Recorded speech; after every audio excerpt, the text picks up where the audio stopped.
Yeah, we're live. Good evening and welcome everyone. We are going to start the licensing committee meeting, and I'm going to start by taking the apologies for absence. Is there any apology for absence? No, I'll take it as no. So I haven't got any urgent matter to discuss. So any declaration of interest?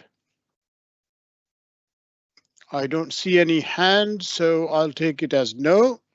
I don't have any matters to be considered in private, so I'll move straight on to the minutes of the meeting that was held on 9th of October 2024. Can the committee approve those minutes?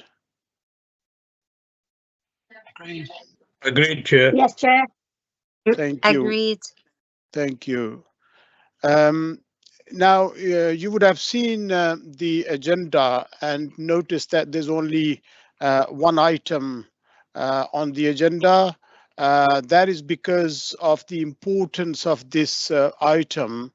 It is the final review of the licensing policy. So we will only discuss this and answer any questions.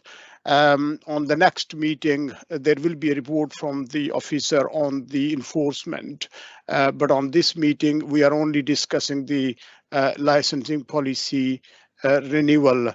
At the last meeting, you would remember we approved the first draft. It went for consultation, and now it is back after the consultation, and we will be reviewing this final draft. So if I can ask Joe to give the briefing to the committee, please, Joe. Sure, thanks, Chair. Just to confirm, hopefully people can see my screen in the presentation I'm sharing. Yes, we can see. Excellent, thank you. So this is just a short presentation, just for five minutes or so. So there's a single report for licensing committee this evening. It's about renewal of the licensing policy. It's been an agenda item for the past 3 committees, so I'll try not to go over old ground too much. But the report submitted this evening has 2 main appendices. The first one is the consultation responses and evaluation bundle. So this details all of the consultation activity, all of the consultation responses, and provides an analysis and evaluation of those responses with some recommendations. And then the second appendix is basically the second draft of the licensing policy. So just to go back, the consultation, it's a statutory consultation and was carried out on the first draft of the licensing policy and our cumulative impact assessment. And this occurred over a 5-week period. It concluded on the 17th of January. The consultation was widely publicised. It was a headline item on Around Ealing, which goes out to about 167,000 people across the borough. And in addition, because it's a statutory consultation, we're obliged to directly contact a number of different parties. So all in all, that was nearly 1,300 people that we contacted directly requesting their specific consultation responses. This included, of course, the statutory responsible authorities such as the police, but it also included nearly 60 residents associations, all of our current licence holders, both premises licences and club premises certificate holders, and about 36 local, national and regional business groups. There are also a couple of other groups that we contacted directly, including Ealing's High Street Task Force, which of course has representatives of various business improvement districts across the borough. Respondents could submit their consultations in writing, by email, or completing an online questionnaire. We received 66 responses, 5 bespoke ones via email and 61 using the online consultation process. Most of those respondents were residents. There was a couple of workers, one who's identified as a visitor to the borough and one who was a business. So the main elements of our new policy that were part of the consultation and specific questions were asked about included the proposed new special policy areas, the proposed core hours, which are essentially keeping the original policy's core hours, some new sections which align with the after 6 p.m. strategy, some new sections which align with our preventing male violence against women and girls strategy, and some sections on clarity for applicants, both businesses and members of the public, about how to make representations. So in the Appendix 1, pages 114 to 116 in the public document pack is really the part where we analyse and evaluate the consultation, but this is just an overview of the responses. So overall, respondents were in agreement or neutral about the policy. There was some areas where there was disagreement, up to 40 to 50%.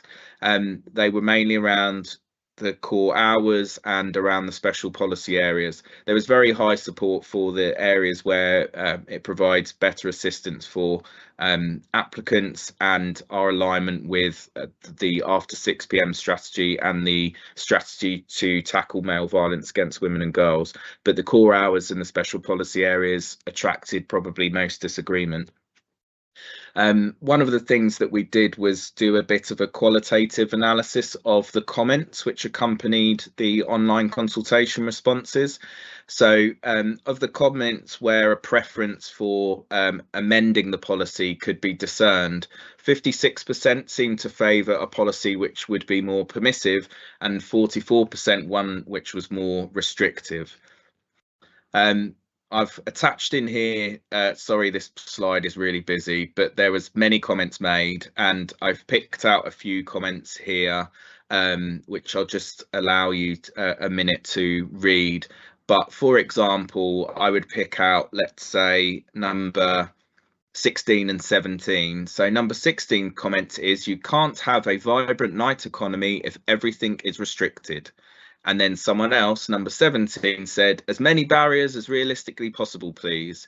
And that, when you look at the detailed comments and the analysis, that is a story which is kind of repeated throughout the consultation, that roughly a third of respondents, roughly half of respondents who suggested they would like the policy to be changed would have supported a more permissive policy, and roughly half would have supported a more restrictive policy. And I think that probably speaks to, well, the reason why we have licensing, why you have the licensing committee, why we have the Licensing Act, is so that the committee can make those decisions and weigh up the different potential impacts, whether that's economic development, regeneration, jobs and skills, and entrepreneurship and supporting the economy, versus protecting residents and others from potential negative impacts. So there was a lot of there was quite a polarization of comments there. But yeah, I just wanted to demonstrate that with some of the comments which were made. So overall, there was either agreement or neutrality in most cases. Where there was disagreement, this was roughly equally split between suggestions we should be more permissive and suggestions we should be more restrictive with the policy. Overall, with the policy, there were no real tangible suggested specific changes or differences that should occur. The special policy areas, they attracted kind of the least agreement, so getting up to maybe 40 or 40 odd % disagreement. However, that was also split between people that maybe mentioned that they would like special policy areas that were larger or more restrictive, cross between people that thought special policy areas shouldn't exist. So in light of those kind of contradictory groups and the fact that overall people were supportive, the suggestion from officers is that we maintain the draft of the policy, that there aren't any, that we haven't identified any amendments that are necessary, and therefore that first draft, the kind of consultation, demonstrated that there were no significant changes warranted or evidenced or voiced really through the consultation, and that therefore we retain that policy and So, you know, this evening is really for the committee to consider that policy, recommend any further changes, and ultimately, hopefully agree that we can submit this as the final draft policy to go to full council. The kind of next steps and timelines of how that would work is that I think there's a full council that's tentatively booked for the 29th of April, although Democratic Services will correct me. But at that point, following the recommendation from Licensing Committee, we'd ask full council to adopt this policy as the licensing policy for 2025. That timeline would fit in with the requirement that we need to have a new policy adopted and in place before the 28th of July 2025. That way we can ensure that the committee's decisions are supported with licensing policy. So just to go back to really what the report this evening is asking the committee to do is to review the consultation responses, review the second draft, and then recommend any changes or revisions, and that's the kind of discussion point around this evening. And then thirdly, agree a final draft that can be submitted to full council for approval, if there are any amendments that they're made before that happens. So Councillor Ahmed, if you're happy, I'm happy to answer any questions about either the consultation or the draft policy itself.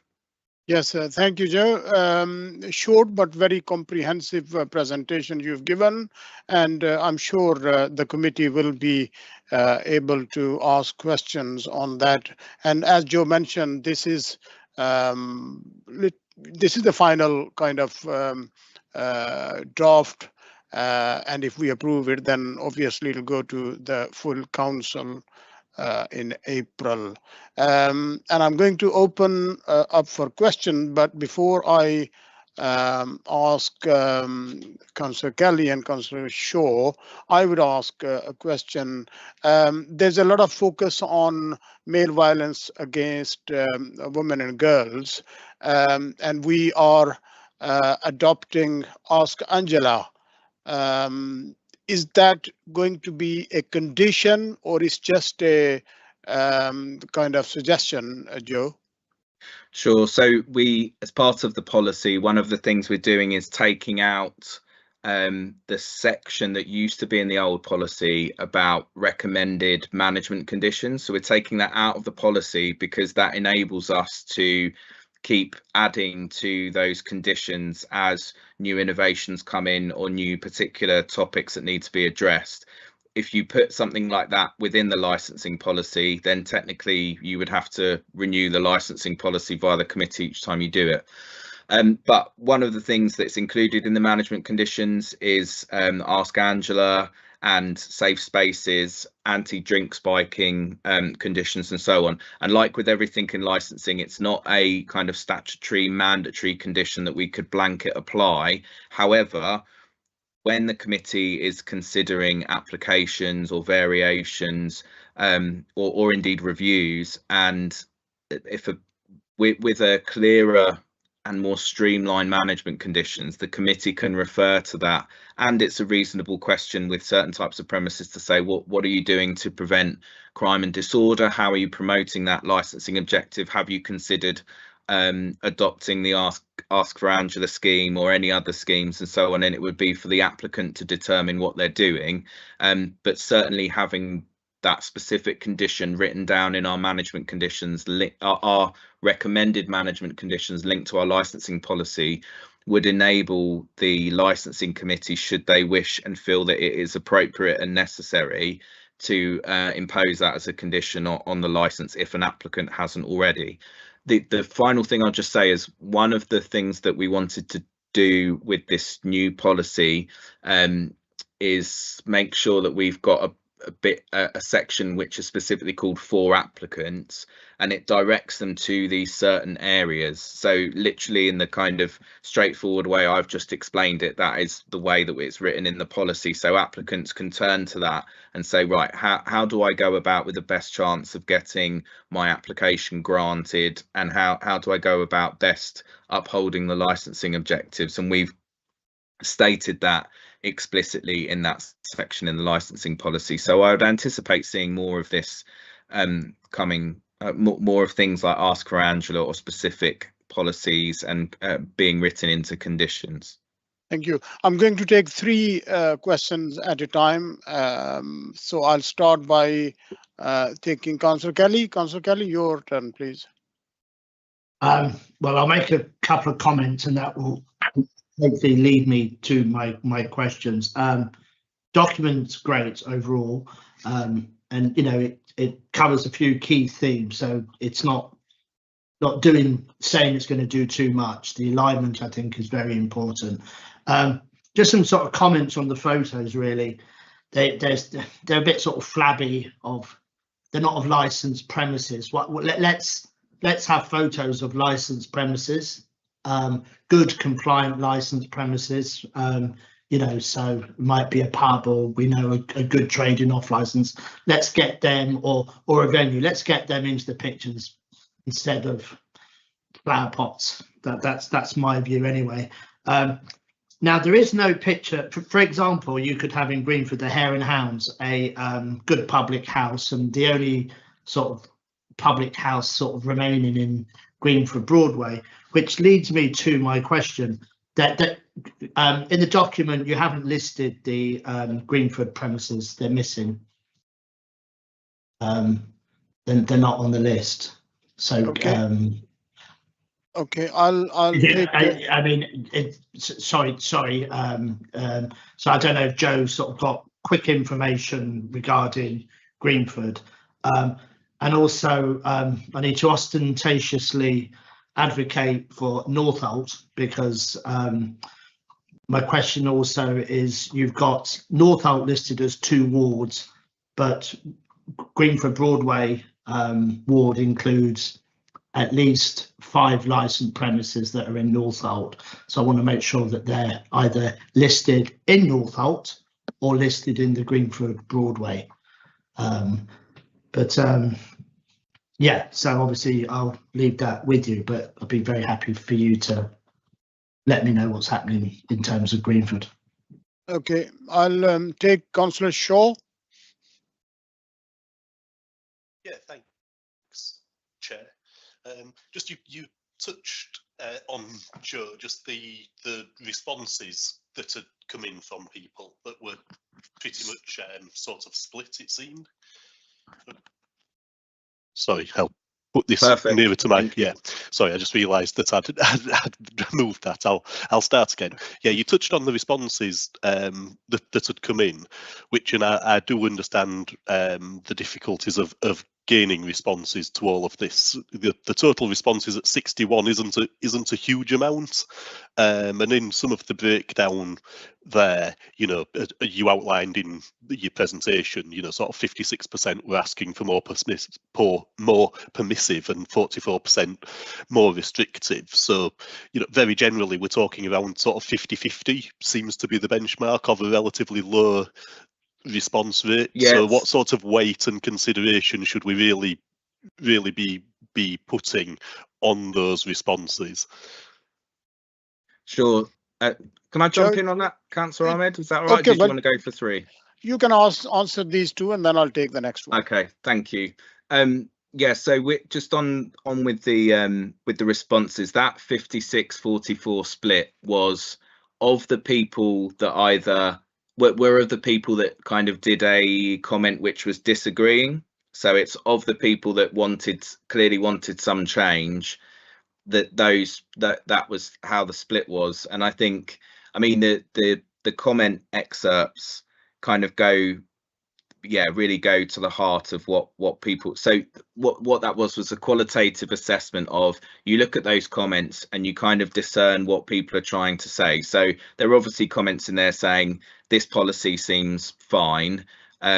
There was also some comments, and this is written up about in the evaluation analysis, there was a lot of comments about things which aren't directly part of the licensing policy. So there was, you know, comments about that it would be good to have a more visual policing element late at night and that kind of stuff, which is a bit outside of the licensing policy remit. But in terms of the weight, I think, and this came through fortunately, I was here for the last licensing policy consultation, and while the number of responses was disappointing and we were completely overshadowed by the huge amount of responses that Regeneration got, I thought you were going to do an unfair comparison there, Councillor Shaw. But the last time it was very much like a very polarized discussion. The people that are going to talk to a response, I think, on the licensing policy that are going to provide a response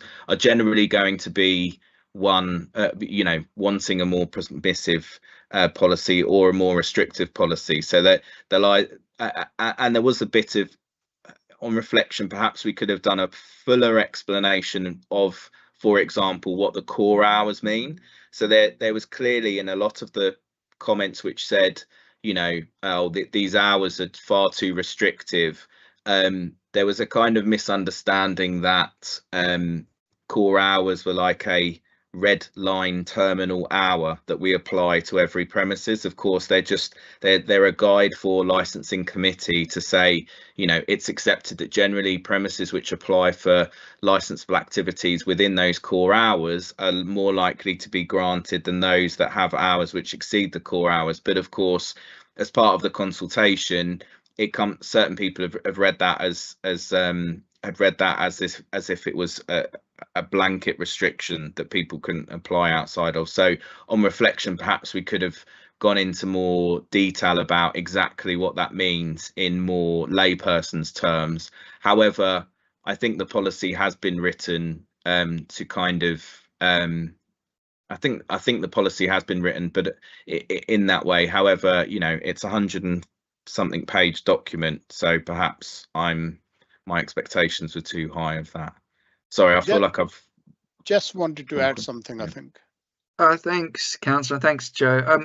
Councillor Shaw, I was just going to add, I suppose, in the context of what weight should be taken from that, I think, having read through all the responses, it is really that the kind of competing views of people who want that late night offer and think, Ealing could do more around making a late night offer, or who are kind of highlighting the fact they have to travel outside the area if they want to enjoy some more cultural late night provision, whether it's entertainment, music, that kind of stuff. And obviously the people who, view the licensing provision as something that, has negative aspects, including ASB and crime and things like that. But, you as a committee, when you sit, you have that level of discretion. Obviously, for venues that want to operate outside those core hours, you need to be satisfied they're not going to contribute to that cumulative impact. So you want to be reassured that some of the activity, they have the right kind of conditions and provisions and considerations to mitigate any of that risk. But I suppose some of it is the challenge when you sit on committee, where you may get applications where it sits outside of core hours, and you will be mindful of the fact there's a significant number of people who would view that as harmful, but there was a significant number of people who would quite like that provision and would actually think it would enhance Ealing and the rest of the borough were they to come forward. I suppose secondarily in this context, it is a really difficult time for licensed venues and late night entertainment and nightclubs and things like that. I think we're aware they're struggling across the country, not necessarily Ealing, and so I think some people will attribute this potentially to that, when in fact it's much wider socioeconomic challenges around the late night economy. But I suppose for me that was where some of the weight comes from, in terms of when you sit on committee and trying to balance both of those two quite well-meaning but very conflicting perspectives on what late night venues offer to people. Thank you. Joe, you want to come on Councillor Kelly's comments and questions? Yeah, I'll check up Councillor Kelly on that, on the Greenford and other matters, and the photographs. Because I think they can possibly be amended, although we did lift some of them from other council departments as well. Sorry, borrowed. Obviously you did, but it just doesn't seem very licensing specific. Sure. Yeah. Okay. Thank you. Thank you. I'll take Julian and then John. Julian. Can't hear you, Julian.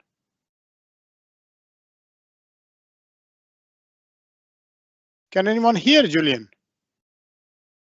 No, Julian, we can't hear you. No, I can't, Chair. No, I can't hear. Okay, I'll go to John, and then Julian can switch something. John, you want to ask a question? Yes, thank you, Chair. Yeah, we can hear you. You can. Good. Yeah. So there was several positive comments about restaurants, or about rather kind of a desire for more restaurants. I wondered whether it would make sense to have the core hours for alcohol on the premises to not apply to kind of pure restaurants as opposed to kind of restaurant bars, because it is something that's come up quite a few times, that there's a desire for more of that type, and that might kind of send a signal that we were welcoming restaurants. There's comments about wanting more family restaurants, and there's also the sort of comment about wanting the kind of higher end restaurants that you have to go to Chiswick for if you can afford them. So I don't know. That's just a suggestion. Okay, no question. Julian, are you back or not? I think I'm back in. Yes, you are. Yes, you are. Yeah, I'd set on the speakers were trying to hear me, so that's sorry about that. So thank you very much, Joe, for presentation, and I too, I think the document's good. Thrust of it's good, and the thrust of it that it helps, the thrust of it to help the economy in Ealing is also good, and I think the comments and the responses also were indicating that too. If I make any suggestion at all, it's to amplify the advice to applicants to make sure that it's easier for them. It's easy for them to engage with the authorities. It's easier for them to mount discussions so that unhappy results and failures won't happen, because they'll have already been through that discussions and those engagements, rather than going into it cold. And that's very general, but I'd make only that suggestion. The other one, if I could ask, in the comments, and this is slightly off piece, was there anything any surprises, and anybody suggesting anything?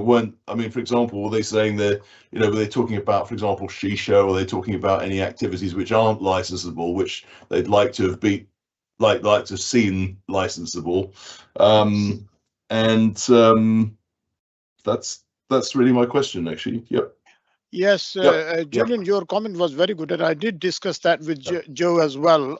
I think our policy is very good. It's just the people need to have a knowledge and understanding that they need to apply and follow the conditions. And I did say that I think we need to amplify this bit more. Joe, you want to come back on that? Yes, please. I'll come back on both. Yeah, I agree. I think we and that's one of the purposes of adding a section titled for applicants, because I think there is more we can do, to bridge the gap between a kind of process that everyone on this call is very, very familiar with, and people that have never done it before.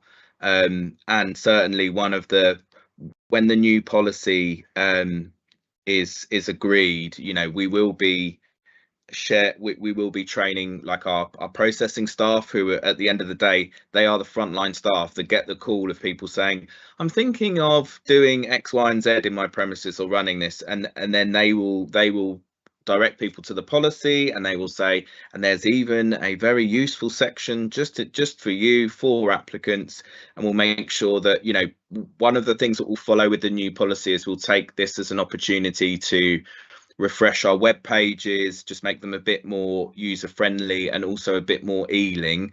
One of the things we've done, and this is part of being an efficient service, is we've been doing a lot of signposting people to the .gov website, perhaps too easily, and just gone, well, if you want to do this, click here, and perhaps we could have given a little bit more information then. So yeah, I agree with that entirely, and I think I'd like the idea that applicants are fully informed as early as possible, because there's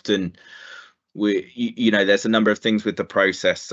So we often, or things that come to my attention are often when there's something going wrong with the license process. And I often say to applicants, it would have been great if, 28 days ago, you'd got proactively in touch with the police or the noise team or whoever's objecting, and kind of done this now rather than the day before the hearing or something like that, when we then have to contact you know, democratic services and say, oh, we've sorted out all of the issues now, no committees needed. So I think there's a lot more we could do, and that saves money, most importantly, for everyone, not just the council in the time and organisation, but also the applicants in agents fees and so on. I'll just quickly talk to Councillor Ball's comment about restaurants, and this actually links to what Councillor Shaw was asking about the permissive restrictive way, how we weigh that. And I think one of the benefits of this policy is that it allows the committee to decide to be permissive or restrictive, and is a lot clearer with applicants and others about what criteria we would apply to be more permissive or be more restrictive, and what kind of things people should be doing. So if there, you know, if there's, say someone wanted to get quite a late license, run a conventional kind of nightclub operation, if even though that might be outside of core hours, even though it might be in a special policy area, if, for example, they adopt a lot of our example management conditions, Ask Angela, etc., and they have a lot clearer idea from our licensing policy about what kind of considerations the committee will make, the committee now have a better foundation upon which to make those decisions about where to draw lines, how to weigh different things up, because we have the after 6 p.m. policy, and then we also have tackling male violence against women and girls. So I think this policy actually lends itself to enabling the committee to be more permissive or more restrictive as appropriate, while upholding the license conditions. So I think that will be a benefit. With regards to restaurants and core hours, I think while I've just been very almost permissive in what I've been saying, one of the things which is often relevant is when the committee grants a license and grants it for licensable activities, that the only way that license is kind of terminated is by revocation, or if the applicant, the premises license holder, does a surrender, and we rarely get surrenders, and revocations can only occur through the licensing committee through the review process. So once an application is granted, it's there fixed. If that premises gets sold, they will sell the premises license along with it, and that will transfer across, and there's very little that the council or the committee can do about that transfer, because unless, you know, there's some criminality and there's a question about fit and properness, that matter will just go through via the conventional process. So while you may have an applicant in licensing committee guaranteeing you that the premises is always going to be a restaurant and this alcohol will be accompanied by table meals, that guarantee is only worth as long as the person, isn't worth that long unless you either impose it as a condition and say alcohol can only be served with table meals or similar, or the hour restrictions or other restrictions. So yeah, I think the way the policy is written, it would allow people to operate outside of core hours, and the way the policy is written, it tells them how they may do that and what's necessary to prove it. It can't simply be an appeal. Well, sorry, I'm now usurping the committee's power, but I don't think it can simply be a request to you at committee, please could you be a bit more permissive. I think it should be backed up with appropriate either conditions or other matters that the committee decides, and this policy enables you to do that. It also enables you to explain to parties that might think, why have you granted this, you've been too permissive, upon which basis you've done that, whether it's reference to the after 6 p.m. policy or indeed the consultation responses. Thank you.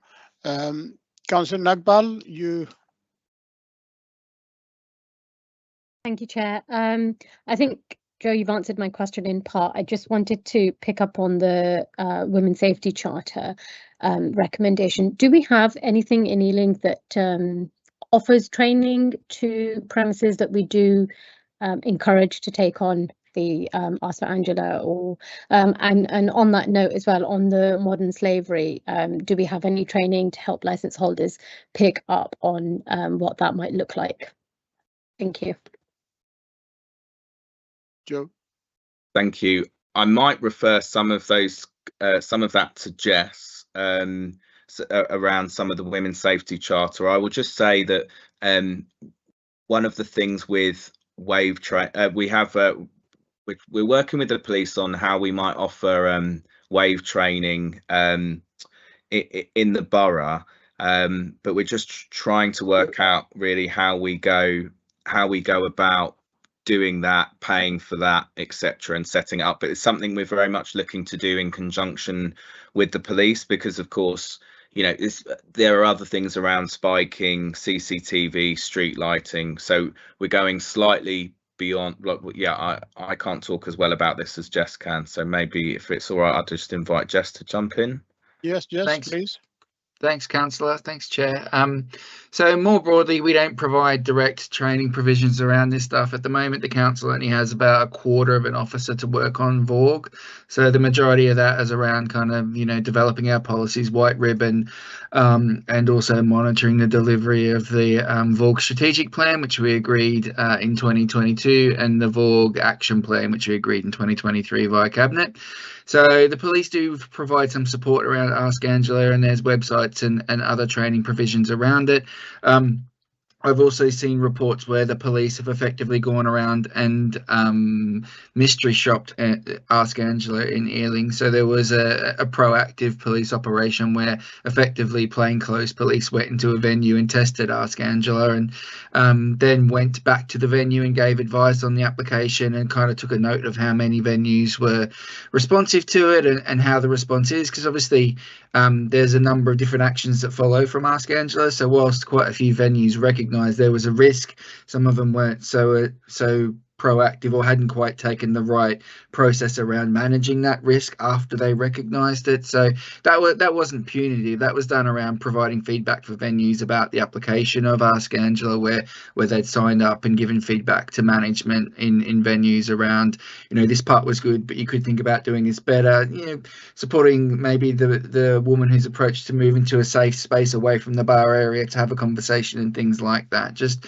how they approach that. So that does go on, and I think that work will continue where the Met's able to support it and resource it. But that's a really good learning opportunity for venues, because it's about practically applying and managing situations in that circumstance, as opposed to doing an online course or, you know, following a kind of procedure or what have you. So there's a little bit out there in that space, and certainly there's stuff that comes out of the GLA and other stuff around this. This is also linked to the Night Safety Charter, which has been set out by Amy Lame, who's the Night Czar for the Mayor as well, and so that kind of links across to some of the key VAUG activities that have come out of MOPAC as part of the Mayor's office. So it is linked up, and there is provision, but it's not a local provision. It's done more regionally. Thank you. Does anyone wants to add anything? Yes, Councillor Nagpal, you want to come back? Please, sorry, I just on the back of that wanted to ask about safety hubs. Do we have many in the borough? And again, how do we encourage licensed premises to become one, and how do we afford them the necessary training to deliver effectively? When you say safety hub, do you mean a place where people can go for assistance? Safe space, I think it's called. I think it's on the back of the Wave training that you can also become a safe space, or I think it was in the policy. I read it briefly. So safe spaces, I'm not as au fait with that as I am with Ask Angela. There is some provision around that support, and there's been various different schemes around safe spaces, including using venues like LFB kind of sites and other places where people are able to go and get support. So I'd have to go away and get you some specifics on that. I'm not au fait with that detail to the extent where I want to give advice on it, but we can certainly provide some feedback on that after the meeting. I'll just jump in, Jess. One of the things that the Wave training and so on, that is something we're trying to access via Mayor's GLA funding. Because we do one of the things with Ask Angela is we have premises and operators which adopt that scheme, you know, voluntarily, or they might be part of a chain that have adopted it corporately. What we're looking to try and do is see whether there is, and this kind of goes to what Jess was saying, we would need funding to accompany this via the GLA or similar to see whether we could support an additional offer to those that aren't taking it up themselves. But what the policy does is, by having it in there, it allows the committee to consider, you know, to ask an applicant, have you considered adopting Ask Angela?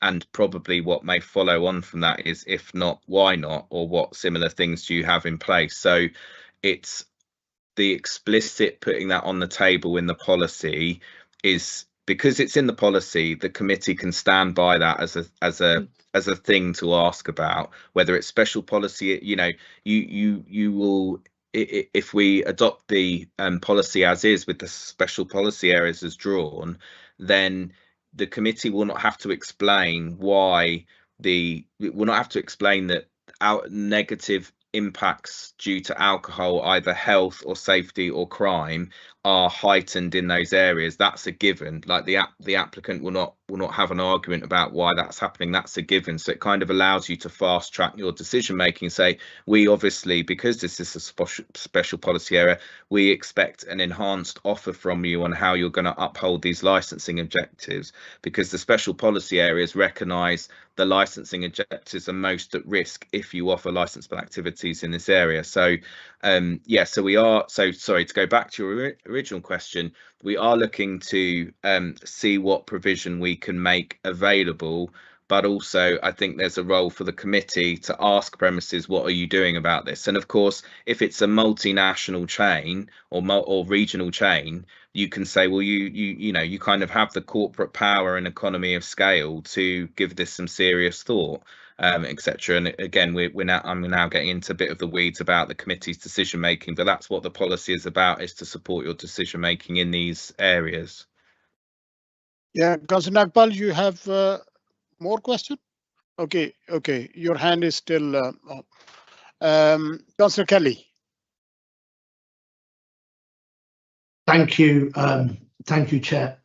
Thank you, Joe. Notwithstanding that the Greenford premises aren't listed, we do have a very useful map and it includes the special policy area and the extension. And obviously, I can speak to many of them, but I'll concentrate on the Greenford one to start with. I mean, how did you extend it? I mean, anecdotally, I can understand why you have. What sort of metrics did you use?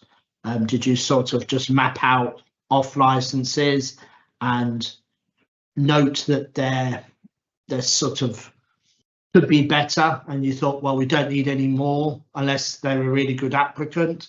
Was that your rationale? How did you do it?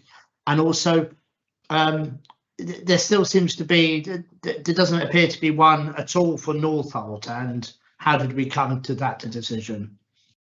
Yeah, Joe, if you can answer that. Please.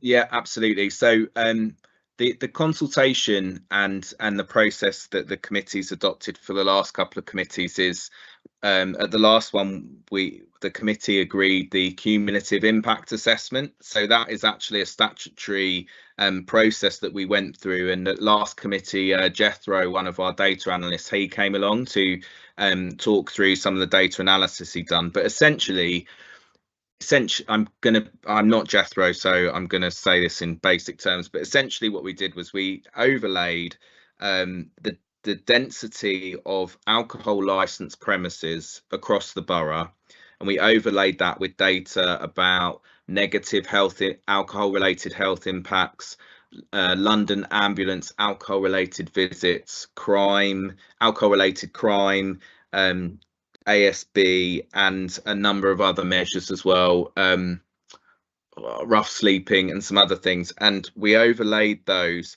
and you get essentially hotspots where all of the and one of the things we did was we did a kind of weighting measure where we looked at all of those different kind of criteria and said we essentially drew a line and said anyone that but through this weighting criteria, you know, has a score above X, that is a ripe candidate for a special policy area.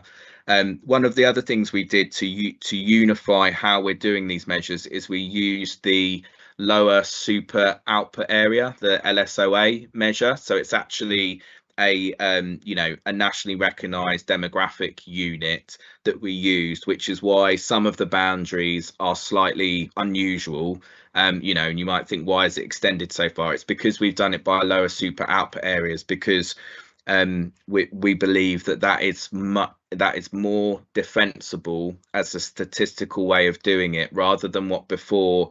I can't speak to what happened before, but it did look decidedly like someone had hand drawn lines up and down streets where they knew that off licenses were in there, and like I have no doubt the data supported that. Obviously, I'm not throwing anyone at the bus by saying that, but it was, we've adopted the lower super output areas because statistically that is more arguable, and what obviously one of my perspectives is to make sure the council isn't challenged legally about any of the decisions we're making about the cumulative impact. So that's how we arrived at that, and that's why Northolt, you know, if it didn't have high levels of density of alcohol licensed premises, high levels of crime, alcohol, this has to be alcohol related crime or alcohol flag crime, London ambulance visits, then it wouldn't have met the criteria as a special policy area. Jess, you want to add something here? Yeah, I was just going to add into that. On the report through pages 94 to 98, you'll be able to see those various different maps that Jethro has pulled together. And you can kind of see the red hotspots in conjunction with the cumulative impact areas. And they are quite consistent, I think, around that. You can see some of the changes that we've taken out. So, for example, there's the long extension north in Acton, which we've actually removed, because whilst there was information that kind of justified that the last time round, that wasn't reflected in the data that we looked at more recently. And further to that, I think Joe's right. When you look at those maps, you can see Northolt doesn't really flag as a significant area of harm in relation to alcohol. There is ASB calls and some hotspots up there. But also in the context of the super output areas, it's worth noting that we wanted to align the special area policies to the data plots that we get from the police, because it does get quite challenging where you have areas that you're kind of slightly comparing apples and pears. If you got, and then Joe's correct, the previous cumulative impact area was effectively along the edges of roads where the lines were drawn, but that didn't match the data output from the police. So ultimately we decided the most practical way is to reflect the data we get from the police in terms of their mapping provision, because it allows us to be more precise about where we can demonstrate harm through their reporting. And Jethro's been able to then use some of the information we hold through the ASB team and noise and other stuff to extrapolate across. So it's probably more you know, scientifically accurate and more fair, I suppose, in the context of how the data is overlaid in terms of some of those town centres. But it goes back to those red splodges on the hotspots ultimately. Okay, thank you. Councillor Bacalini. Councillor Bacalini, if you can unmute, we can. Hello. Yes, hi, thank you, Chair. My question relates to antisocial behavior and the number of ASB, specifically in Ealing Broadway.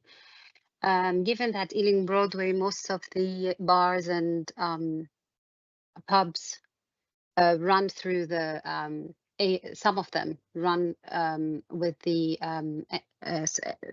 special policy areas. So how will the new policy be so efficient in tackling ASB, and how will business owners will how will we help address this with business owners when they apply for the new nightlife economy policy? I will let Joe answer this. However, I think Joe said earlier that it is up to the licensing committee, a subcommittee, yes. to make a decision and to put the conditions and satisfy how the business will Sorry, Chair. Yeah. But what if it didn't come to the licensing committee? Okay, So Joe. if it didn't reach, I know about if it reaches Sure. to the licensing committee, but what if there was no objection? How will this be addressed? Sure. Thanks, Councillor Barkini. Yeah. Thank you. So yes, if someone makes a license, so first thing to say is the licensing policy is really about the licensing committee's decisions for the next 5 years. So people that have already got a premises license are generally unlikely to come before the committee unless they seek a variation, which has a representation made, or if they have their license reviewed. So really it's about in most instances, it's about the forward direction of licensing in the borough. So new applications in special policy areas, if they don't attract representations, the licenses are granted. That's what's lawful. However, one of the things with special policy areas is applications in there, the responsible authorities such as the council's noise and community safety team, the police and our licensing enforcement officers will look at license applications and potentially say this, because something is in a special policy area, it would get considered by the responsible authorities, because we would be, because it's a special policy area. So hopefully it would get picked up, but in any case the responsible authorities would satisfy themselves that the application was likely to uphold the licensing objectives. Then probably the second part of your question is really about how moving forward we make sure that people are complying with their license conditions. And I think overall, I haven't done an enforcement update for this committee because we wanted the time to discuss the policy, but at next committee I'll bring 6 months worth of enforcement updates and hearing information. And I think in Ealing we have quite a healthy enforcement history going on of license conditions. If they're not complied with, then license holders can expect to see themselves in front of the committee through reviews brought by our officers.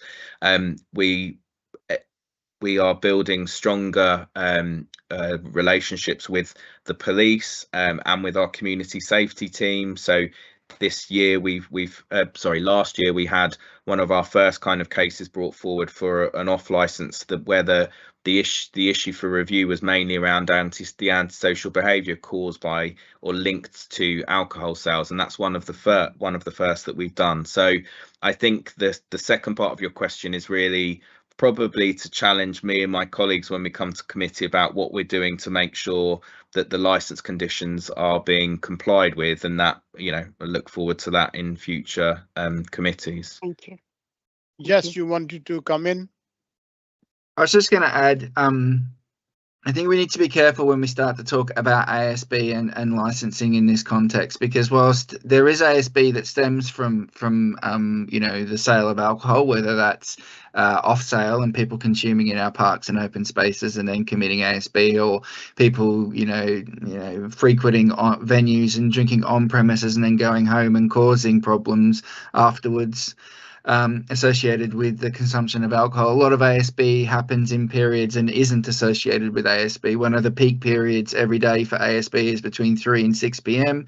That's generally associated with young people moving from school back to home, and that's generally not associated with alcohol consumption, whether that's off licenses or on licenses as well. So there is a slight differentiation between ASB in the context of licensed venues and then wider ASB. But if you have a look in the report, Councillor, in terms of page 98 and 97, there's information around ASB, but then more specifically information related to alcohol related crimes, and I think that's also a real key indicator, and it gives a bit more of a nuance. And It's interesting, Councillor Kelly talked about Greenford, because the ASB kind of measure, then Greenford is a hotspot for us. But when you look at alcohol flag crimes, it's not. Whereas Ealing Broadway is probably our highest footfall area, our kind of massive transport hub, particularly with Crossrail now.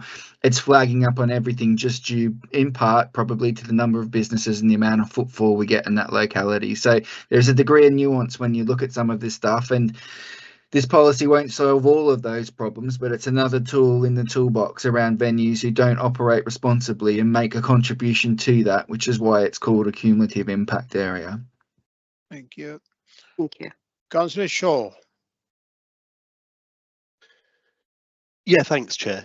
I'll apologise because the conversation's moved on a little bit, and I think Jess actually covered it. But just sort of looking back, and it was the point Councillor Kelly made previously about the special areas and how they were mapped. You know, just as a comment, a general comment, you know, I very much welcome the linking of West Ealing and Hanwell and Ealing Broadway. I know that we haven't got Hanwell Broadway councillors here. However, you know, I have worked with them a lot in the past. To do with things like antisocial behaviour and so on, especially along the transit routes of the Uxbridge Road, particularly where you've got people travelling up and down very easily on the buses, visiting off licences and so on, and it is a known problem, you know, that these borders are very fluid for people to get around the borough, and so I very much welcome the extension of that special policy area, you know, heading beyond West Ealing as well, and into Ealing Broadway, and Councillor Gallant's ward, and I see him nodding his head away there as well. Thank you. You're absolutely right. I mean, you need to join them together because it needs to be seen as one thing. That's the way people move around. It's as simple as that, isn't it? Yeah. Okay, Councillor Kelly. I just want to make the general point. I do apologise, Munir, because it doesn't speak to the document, but there's a lot of people saying, "Oh, when this comes to committee," but you know, we are entitled, and in my view, should make representations in favour of an application or against an application, and we can become part of that negotiation. I think, well, I just think it's very good to do it because you'll get the results you're perhaps looking for, and it saves it coming to a hearing. Councillor Ahmed, you know, we are as you know, I've said this in planning as well. People, you know, they get in contact with councils and say this is going on with licensing, and they say, "Oh, I'm not on the license. I'm on the licensing committee, so I can't help you." Or they say, "I'm not on the licensing committee, so I can't help you." And neither is true. Every councillor is entitled, and as much as they think they can add value. Of course, of course. Well, that is the role of the councillors, to advocate either the applicant or the council if they feel so. Okay, I do not see any other hand, and I'm giving another opportunity if anybody wants to say anything or ask any question before I ask the agreement of the committee if they are happy to approve this final draft before it goes to the council. So is the committee happy for this draft to move forward and sent to the full council? With amendments to include Greenford and Northolt. Agreed, Chair. Yeah, agreed, Chair. Yeah. Joe? Agreed. Okay, Agreed. Thank you. So I don't want to read a draft that doesn't include Greenford. I just want someone to say sure. That. I will include the Greenford premises as we discussed, Councillor Kelly, before it goes to and to include the Northolt part. Yeah, Councillor Martin and Councillor Mahmood, I've seen your hands, so I've seen your agreement. Okay, we've got this draft approved by the committee, and there is no other item. But before we go, Joe, when is the good time for the members training? I did raise that with Isabella, but now Isabella is not there, and Ms. Zab is here. So do you think we can have a training before this new policy is implemented, or shall we wait for it? Well, Hattie has, I think, found someone that might be able to offer the training, but to my shame, I've not responded to her email yet. But yeah, I think the next licensing committee, I think that's after April. So I think we should see when full council is, and then look to make the arrangements for committee training. But obviously, it's down to you, Chair. What I think may not be that important. But I would expect if we get the policy adopted, then while we arrange for that training, whoever's going to deliver the training can potentially have a look at our policy and so on. Okay, we can communicate and decide after. That's okay. Thank you. Thank you, Councillor Kelly. You wanted to add anything? We have come to the well, end I was of going the to ask you. Well, we haven't yet, but normally it's often we state when the next committee meeting will be, because I know a date was mentioned, the 29th of April, which I don't understand to be tentative for full council, but it is the date of the next licensing committee. So yeah, well, I'm going by the calendar. So yeah, that is the final item on the agenda, and that is the date of the next meeting, which is 29th of April 2025. So that's the date we have got printed. So we'll go along that, and we can decide then if we are. There was a mention that there'd be a full council. I don't believe there'll be a full council on the 29th of April on the same date. You're correct. I've just checked, Councillor Kelly. I think full council's down for 8th of April and some date in March. But again, it was just a tentative. The point of having that in the presentation was just to make the committee aware that in case there was any issues with not agreeing the policy this evening, that it might have a knock-on for when we can get this in front of full council before July. But as it seems people are minded to, subject to the Greenford and Norfolk thing, agree, I think it's all good no matter when it is. I'm sure any prospective mayor will find room for the agenda item. Okay. Okay, well, that brings us to the end of the meeting. Thank you, everyone, for attending and making your contributions, and have a very good evening. Thank you, Chair. Thank you. Thank you, Chair.